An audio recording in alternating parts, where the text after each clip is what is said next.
Um segundo caso clínico é um homem de 33 anos, há 2 dias com febre, que ele não chegou a medir em casa, está com cefaleia na região frontal, tosse, rinorreia amarelada, gotejamento pós-nasal.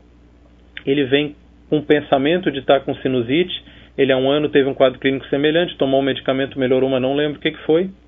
E ele também tem um histórico de rinite alérgica, mas que é uma rinite aparentemente leve. Ele diz que a última crise foi há 2 meses, ele toma um antialérgico só nas crises e já tem melhora. Não tem nenhum outro problema de saúde, né? Não tem histórico de asma, ele chega com uma febrícula também. No exame físico nós conseguimos observar a presença do gotejamento pós-nasal, mas sem nenhuma outra alteração do exame físico. O que se pode pensar em relação a diagnóstico, né? Então, assim, a presença do gotejamento pós-nasal, esse histórico dele pré-sinusite, não nos permite descartar de fato que ele esteja com uma sinusite aguda, mas os sintomas numa fase muito inicial de 2 dias também são praticamente indistinguíveis de um quadro gripal. Também não dá para dizer que não é um processo gripal qualquer. Mas mesmo considerando a pior hipótese aí, que seria a sinusite ela é causada por vários agentes, seja vírus, seja bactérias, ou às vezes até de fundo alérgico. No caso dele, embora ele tenha história de rinite alérgica, como é uma rinite leve, possivelmente essa sinusite talvez não esteja relacionada, ele não traz nenhum outro sintoma de alergia presente no momento, mas é impossível distinguir do ponto de vista clínico se isso é viral ou é causado por bactéria.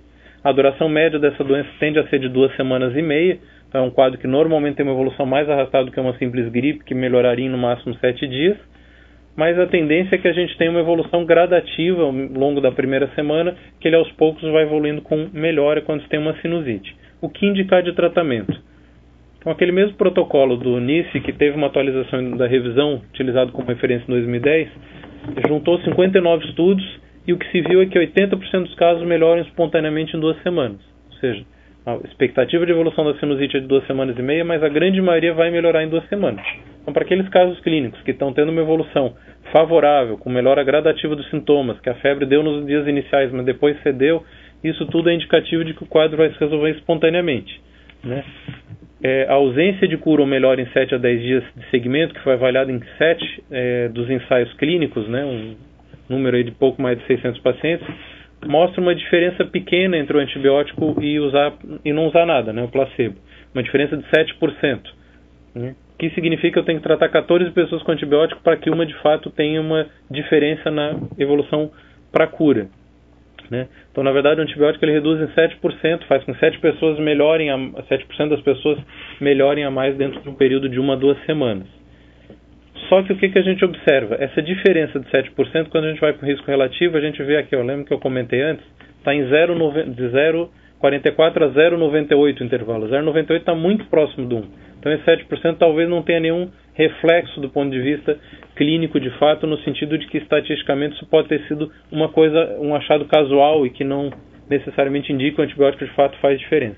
O que eu quero dizer com isso? Que é possível na sinusite tranquilamente se tratar também com analgésico, medicamento para alívio dos sintomas, e que deve-se reservar um antibiótico para aqueles casos que não estão tendo evolução, aquele caso grave, que tem comprometimento do estado geral de saúde, ou vamos dizer uma febre que já vem persistindo há 5, 6 dias, que a pessoa não está percebendo nenhuma melhora, ou que até está percebendo piora nos sintomas, esse caso talvez se beneficie do antibiótico. Mas aqueles casos que gradativamente vêm melhorando, não haveria necessidade.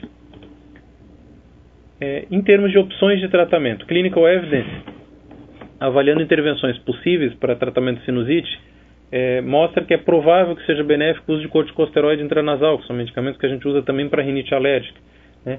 E muitos outros que se utilizam, antistamínico, descongestionante, solução salina nasal, inalação, são condutas cuja eficácia atual ela é desconhecida. Então não existe evidência que nos dê base para utilizar nenhuma delas. E ainda coloca, refletindo ainda aquela revisão sistemática que a gente comentou antes, que é improvável que tenha benefícios de qualquer um daqueles antibióticos. Seja amoxicilina mais clavulanato, doxiciclina, cefalosporinas, que são os que normalmente acabam se indicando com maior frequência nesses casos. Ainda em referente ao corticoide intranasal, embora ele coloque ali é provável que seja benéfico, quando a gente vai avaliar a fundo, isso tem base de indicação com base num único estudo, com quase 1.000 pessoas, até que o número de pessoas é bom. Só que como é que eles mediram esse impacto? Eles observaram sintomas característicos da sinusite, a gente vê ali rinorreia, gotejamento pós-nasal, congestão nasal, cefaleia, dor de cabeça e dor facial, e para cada um desses sintomas eles atribuíram um score de 0 a 3, né? 0 nenhum, 1 leve, 2 moderado e 3 grave. E a pontuação que poderia dar no máximo seria de 0 a 15. Qual foi o impacto real de usar corticoide intranasal? Foi uma diferença de 0,81 na pontuação com esse corticosteroide, que é a mometasona, usada por via intranasal. Então, quer dizer, o que é 0,81? Vamos dizer, chegando próximo do 1. É que um desses 5 sintomas diminuiu, de repente, de moderado para leve, ou de leve desapareceu, ou de grave para moderado, mas tudo o restante continua igual. Então, o impacto no melhora sintomática 0,1 é um impacto muito pequeno, de maneira que se questiona. Isso é clinicamente relevante, embora tenha diferença estatística, quando esse P está menor do que 0,05, significa que houve diferença estatística entre usar corticoide e não usar. Mas o PROD, por exemplo, do sistema inglês não recomenda o uso de corticosteroide, que parece que, embora tenha um benefício estatístico, clinicamente isso não mostra nenhuma diferença praticamente na evolução. Em termos de antibiótico, naqueles casos então que não tem melhora espontânea, que tem algum agravamento, buscando dados de resistência no Brasil, a gente não identifica nenhum estudo cruzando sinusite com descritores de resistência bacteriana, de maneira que o que se recomenda ainda é o uso para crianças de amoxicilina durante 7 dias e para adultos também 7 dias, o mesmo antibiótico, com base em várias referências. O último caso aí é uma criança de 1 ano e 6 meses, há 2 dias com quadro febril de 39 graus, tosse, rinorreia, 4 meses, teve um quadro de amidalite que foi tratado na época com azitromicina por 5 dias. A mãe fez uso de ibuprofeno, que ela já tinha retirado no centro de saúde, deu 22 gotas na noite anterior, e a criança não tem nenhum outro problema de saúde. Ela está com febre no momento, 38 graus, a gente visualiza então essa hiperemia, as tonsilas, as amígdalas estão hiperemiadas e estão com placas, né? O que nos indica então um diagnóstico de uma tonsilite aguda, ou que está no CID ainda amidalite aguda. E o que a gente usa para tratar isso? Bom, primeiro lembrar que em crianças até 3, 4 anos, o que os dados da epidemiologia, dos estudos mostram, né, dados epidemiológicos, é que a grande maioria desses casos, quase a totalidade, são causados por vírus. O principal vírus implicado com esse tipo de quadro clínico é adenovírus. Ali nós estamos diante de uma criança que chega com 1 ano e 6 meses, certo? E que isso provavelmente é viral. Chama atenção que ela tem outros sintomas virais, ela está com o nariz correndo, ela tem tosse. Um adolescente, às vezes um adulto, quando tem um quadro desse com placa na orofaringe, né, nas tonsilas especificamente, muitas vezes, na boa parte das vezes, ele chega com dor de garganta e febre alta, ele não tem tosse, ele não tem outros sintomas gripais. Então esse quadro, em princípio, é viral, é conduzir como uma gripe, deve melhorar dentro de uma semana, orientar para qualquer sinal de piora da mesma forma como a gente faria com a gripe e reservar reavaliação, ou mesmo pensar em antibióticos se tiver algum outro sintoma novo, se não evoluir dentro do esperado, que aí avaliar, porque pode até ser uma outra coisa que não tenha nada a ver com a amidalite, que esteja complicando aquele quadro de infecção viral. O Streptococcus pyogenes, né, o Streptococcus beta-hemolítico do grupo A, ele passa a aparecer na literatura descrita em crianças acima dos 6 anos. Tem um hiato aí na literatura de crianças entre 4 e 6 anos, em que não se mostra muito em dados epidemiológicos de qual é o agente causador da amidalite, mas o Streptococcus começa a aparecer na literatura mais a partir dos 6 anos, e mesmo assim, entre 2 e 10 anos, 75% dos casos ainda assim são virais. Né, a duração, eu já comentei, é de uma semana. E aí, em criança, então, a gente tem de criança pequena, como era o caso daquela outra situação, não usar antibiótico. Esse outro caso clínico, na verdade, é o mesmo caso clínico, só a única mudança é que é uma adolescente de 15 anos. Né? Em se tratando de uma adolescente de 15 anos, ela já está com mais de 6, obviamente, então, nesse caso, pode estar diante de um caso de infecção por Streptococcus. Né? E aí, usa-se ou não se usa antibiótico numa pessoa maior? Bom, revisão sistemática citada naquele protocolo NICE, atualizado em 2011, juntou 27 ensaios com quase 13.000 pessoas. Na verdade, tinha poucas crianças menores de 13 anos, então o que a gente está falando aqui são dados que refletem mais avaliações de adolescentes ou adultos, né, nessa questão. E o que eu gostaria que ficasse mais guardado é essa frase aqui, que o que essa revisão mostrou é que o uso de antibiótico na amidalite, ela no sentido de melhorar sintoma, porque a amidalite a gente usa antibiótico, na verdade, por 2 motivos. Ou pensando que vai melhorar sintoma, ou pensando em prevenir complicação da amidalite. Especificamente na melhora de sintoma, o que se tem é isso, é 16 horas em média de melhora nos sintomas antes, quando se usa antibiótico. Significa dizer que se eu entrei com antibiótico, eu estou tomando antibiótico, eu de repente melhorei de manhã. Se eu não estou tomando antibiótico, eu vou melhorar de repente no final da tarde. Então, mais ou menos é isso que é a diferença dos sintomas do antibiótico. Tudo que se coloca em relação a redução de dor, febre até ressaltando que não há diferença na evolução da febre em 3 dias, desaparecimento da febre usando ou não usando antibiótico, o antibiótico não faz efeito sobre isso, mas na dor de cabeça, na dor de garganta, ele pode até impactar. A gente observa ali nos números necessários tratar a quantidade de pessoas que a gente tem que tratar para que uma se beneficie, mas ressalto aqui, para quem não está familiarizado, aqui esse dado do I quadrado, né? Então a gente tem 84%, 71%, 77%. O que isso significa? Que nesses desfechos os estudos mediram isso de forma muito diferente, ou a forma de distribuir as pessoas entre quem usava ou não usava antibióticos, critérios para identificar o diagnóstico, eventualmente, de quem iria ser distribuído entre os grupos de tomar ou não tomar antibiótico, foram diferentes, de maneira que essas diferenças de estudos dificultam a valorização desse resultado, né? Pode ser que o impacto seja menor ainda do que está sendo mostrado aqui.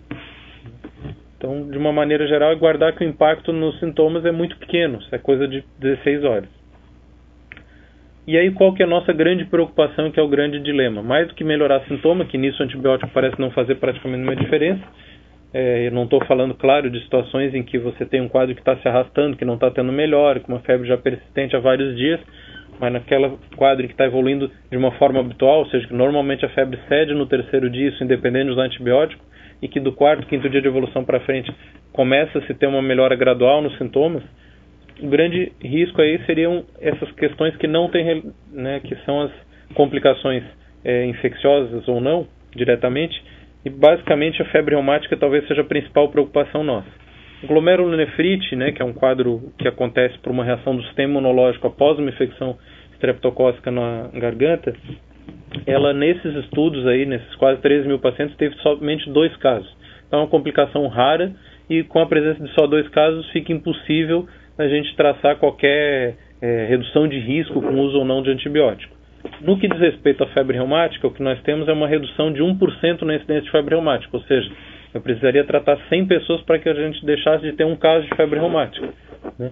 Claro que a febre reumática tem uma preocupação maior, porque pode eventualmente causar complicações cardíacas, né? A gente sabe disso, mas ainda assim o percentual de complicação ele é pequeno, e aqui cabe ressaltar um dado, que os ensaios clínicos que mostram esse impacto do uso de antibióticos são ensaios clínicos anteriores a 1975.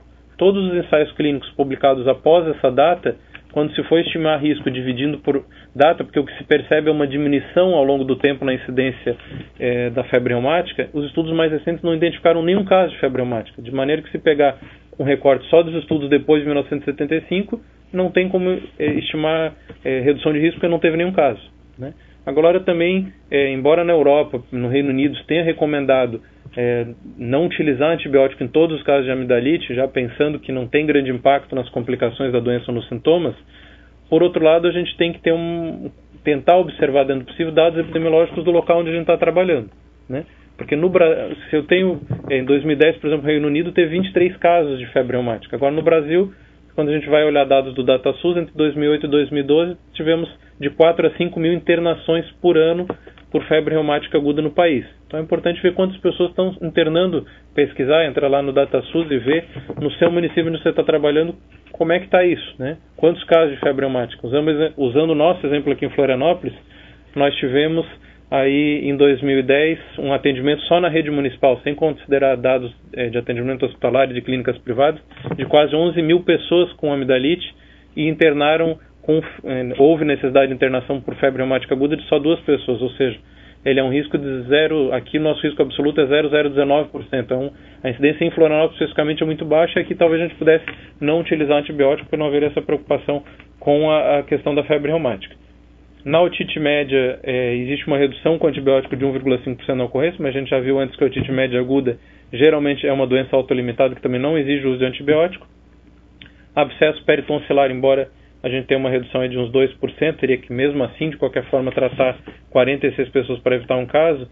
Essa redução é em cima de pouquíssimos casos, né? Estudo de corte feito na Inglaterra com 3,36 milhões de casos de infecção de vias aéreas superiores identificou raros casos de abscesso peritonsilar periamidaliano. Na questão do sinusite não há diferença. Então nós colocamos diante de 3 estratégias para conduzir a amidalite. Ou prescrever de forma imediata, que a pessoa já chegue no primeiro momento se dá o antibiótico, ou não prescrever, que é aquela coisa assim, eu oriento sobre a doença, né, não prescrevo no primeiro momento, que a literatura coloca, né, eu peguei um caso, por exemplo, de amidalite, chegou no serviço, está com 1, 2, 3 dias no máximo de evolução, eu vou orientar para que se aguarde mais 2 a 3 dias no máximo para ver se está tendo melhora dos sintomas. Se não tiver, tem que garantir acesso para a pessoa voltar, reavaliar, porque nesse caso pode ser que precise de antibiótico. E aquela história que eu já comentei antes da pressão postergada, ou seja, que é você dar a prescrição na mão da pessoa para que ela, depois de 2, 3 dias, se ela não estiver melhor, começar a usar o antibiótico, ou voltar para retirar essa prescrição com alguém da equipe. O que a gente tem de benefício ou não com uma coisa ou outra? Então, na questão de redução de antibiótico, mais uma vez a gente percebe que prescrever de forma postergada versus prescrever no primeiro momento reduz 68% o uso de antibiótico. Quando não se prescreve naquele primeiro momento, mas se dá a garantia de acesso para reavaliação, esse impacto é ainda maior e se consegue reduzir esse risco em 86%. Não houve diferença entre essas diferentes condutas, entrar com antibiótico de forma imediata ou deixar para prescrever num segundo momento mediante reavaliação ou pressão postergada, em várias coisas que foram avaliadas. Resolução dos sintomas em 3 dias, duração da dor de garganta, ocorrência de diarreia, necessidade de nova consulta pelo mesmo motivo dentro de um mês e até mesmo na satisfação das pessoas, mostrando que não tem grande diferença a gente deixar para utilizar o antibiótico num segundo momento, depois de 2, 3 dias, até 5 dias de evolução no máximo da doença, caso naquele período, aqueles casos que não estão melhorando entre 5, 6 dias no máximo da doença. Aqueles casos que estão tendo melhora, dá para deixar sem antibiótico, possivelmente vai melhorar, né? A tendência é que melhore sozinho. Uma outra coisa interessante é que na necessidade de nova consulta em 12 meses por essa questão, né? Pela questão da amidalite. Então o que a gente percebe? Na pressão postergada versus imediata, é uma diminuição de busca de consulta por esse motivo de 31%, e quando não se faz uso imediato, de 14%. Bom, o que isso pode significar? Há 2 explicações que podem nos fazer entender isso. Uma delas é que parece haver uma relação, quando você não usa o antibiótico de forma imediata para tratar uma amidalite mesmo bacteriana, né, você tende a diminuir a recorrência, o intervalo de recorrência, a possibilidade de recorrência da doença, ou seja, a pessoa não volta a ter infecção tão cedo, que é uma coisa interessante para colocar para aquelas pessoas que vêm com isso, porque eu tenho dor de garganta recorrente, né, já sempre tomo antibiótico, é uma coisa interessante na hora de negociar isso.